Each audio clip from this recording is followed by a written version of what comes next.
The Old Testament is a timeless work, written over centuries and containing texts of history, poetry, law, and religious ritual.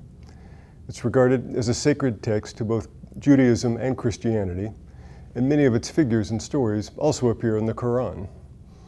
But its influence goes well beyond religion, and a large number of its episodes and verbal formulations have become a part of a broader common culture. When we approach this work in the context of a class in the humanities, we're not regarding it as a sacred text. Instead, our goal is to see what the work tells us about the culture and the ways of thinking of the people who wrote it. The Old Testament is a highly complex text. It's not a single book by a single author. Like the Epic of Gilgamesh, it's a set of ancient texts that were put together by later editors over a long period of time. Let's stick for the moment to the first 5 books of the Bible, called the Pentateuch, or in the Jewish tradition, the Torah, consisting of Genesis, Exodus, Leviticus, Numbers, and Deuteronomy. Traditionally, it was thought that these works were all written by Moses. However, in the course of time, certain inconsistencies and discrepancies caused cautious doubts about this view to be voiced. The English philosopher Thomas Hobbes argued that the person of Moses must have lived well before the texts of the Pentateuch were written, since he could not possibly have been a personal witness to some of the events that he's said to describe. It's difficult to imagine, for example, how Moses could give an account of his own death and burial that's found in Deuteronomy 34. The Dutch philosopher Spinoza, himself a Jew, also contested the thesis of Mosaic authorship and suggested that not only the Pentateuch, but everything else in the Old Testament up to 2 Kings came in all probability from the hand of the scribe Ezra. These views were highly controversial in the 17th century, and Spinoza was excommunicated from the Jewish community in Amsterdam. The French medical doctor, Jean Astruc, who served in the court of the French king Louis XV, tried to maintain the authority of Moses with a new argument. In an anonymously published work from 1753, he claimed that while Moses was not himself the author of Genesis, he was the editor. Astruc argued that there was a large body of text in circulation for a long time, and Moses was the first one to collect them and put them together into a single work. This would explain why the tradition ascribed the work to him. More importantly, Astruc noted that there were a number of episodes in the narrative that seemed to be repeated. For example, there are 2 accounts of the creation and the flood. This can be seen clearly when the 2 accounts are read side by side. It becomes obvious that they each tell a complete story independently of one another. Astruc also noted that these 2 accounts use different words for God. In the one case, God is consistently referred to as Elohim, the Hebrew word for God, and in another as Yahweh, or with a mispronunciation, Jehovah. Astruc inferred that there must be 2 separate authors which would explain these doublets and these designations of God. In other words, there were 2 different, perhaps oral versions of specific events, both of which were generally well known.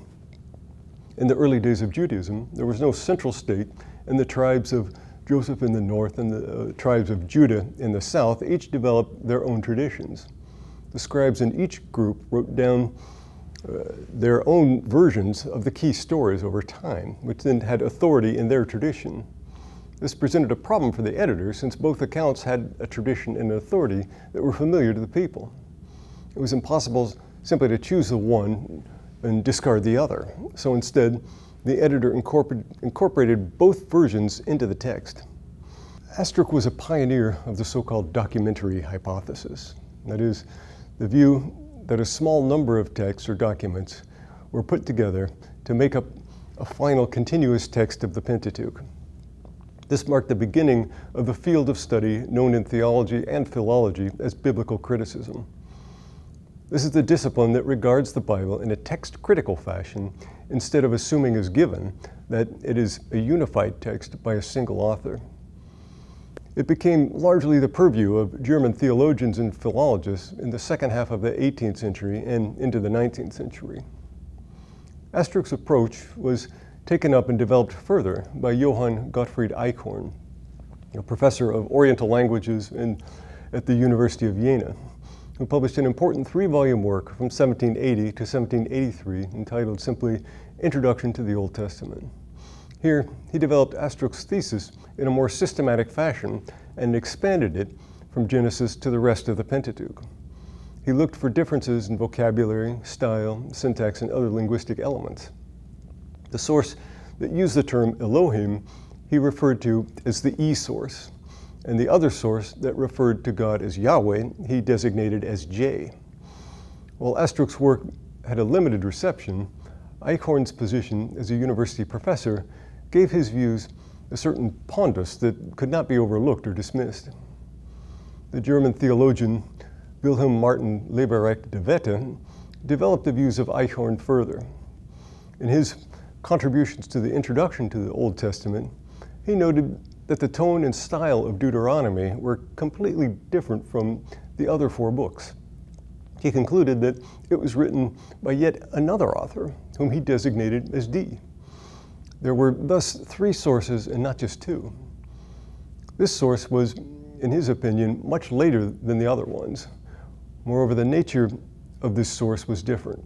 Instead of being a single continuous text, it consisted of a number of individual fragments that were put together. This gave rise to the so-called fragmentary hypothesis, which was a contrary view to the documentary hypothesis. While the latter claimed that the Pentateuch was a collation of a handful of more or less continuous documents, the fragmentary hypothesis claimed that it in fact was made up of a large number of shorter fragments. Later, a 4th source was discovered through the work of Carl David Ilgen, Hermann Hopfeld, and Theodor Nöldeke. They noticed that there were further doublets in the stories that referred to God as Elohim, and thus the E-source was actually 2 sources. To distinguish them, this source was originally divided into the older Elohist and the younger Elohist. Although they both used the same word to refer to God, they had distinctly different styles and language. Moreover, their interests and the context of their text was different. The older Elohist showed concerns with things primarily related to the life and work of a priest, that is, religious rituals, prohibitions, and so forth. It was thus argued that this new source must have been a priest who had a vested interest in recording such things. Thus, the source was designated P for priest. These different theories were brought together by Julius Wellhausen, who established them in the research. In 1878, he published his magnum opus, which was reprinted in a 2nd edition in 1883 under the title Prolegomena to the History of Ancient Israel. He argued that the Pentateuch was the work of 4 separate authors who were working long after the death of Moses. He further claimed that the priestly source was the latest of the 4 after the author of Deuteronomy. They reflected a conception of the Jewish religion which was quite different from that of the earlier sources E and J. Although some aspects of this theory are contested today, it gained widespread acceptance for most of the 20th century.